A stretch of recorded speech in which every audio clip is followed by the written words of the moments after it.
I really wish I had left that fucking light switch alone. Who would have thought the flick of a switch could mean the difference between life and death? Actually, everyone's thought that. That's why I turned it on. Stupid little rituals that we take from childhood. The light will chase the monsters away. The blanket over your head will save you from the boogeyman. And you just get more of these rituals as you get older. As long as you lock the doors and turn on the home security system, you can rest your head happily in your cozy little fortified home. No killers or psychos, monsters or boogeymen. But it doesn't work. None of it. We always slip up somehow. The one time you forget to lock that door, that's when they get you. I would have been sound asleep if I hadn't been woken by the loud slam as the front door blew open. I stumbled out of bed and down the hall to see it swinging back and forth. I moved quickly down the hall to secure it. A moment of panic swelled inside of me. My home felt like a crime scene. It wasn't my safe little sanctum anymore. Despite the overwhelming feeling of intrusion, there was no sign of disruption, just the door. Just my careless mistake. I couldn't comprehend it at first.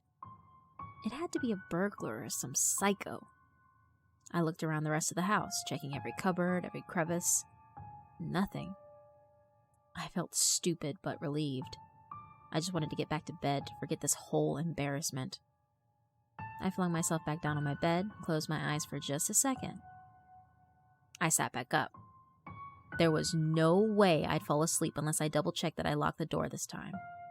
I mean, I was sure I had done it this time, but I felt this was justified paranoia. I got to the door and twisted the handle roughly about a dozen times, each time feeling the resistance of the lock. I smiled. Safe. I turned on my heels to go back to bed, but it was just a glimpse. A flicker of something in my peripheral vision that sent me swinging back into a panic. A shadow from the kitchen. I rushed in only to be confronted by my normal kitchen, bathed in moonlight.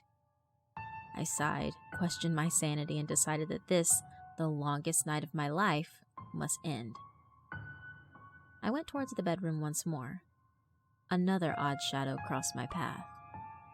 As a shiver traveled down my spine, my tired mind braced apathetic denial and decided that it was probably the neighbor's cat passing by the moonlit window.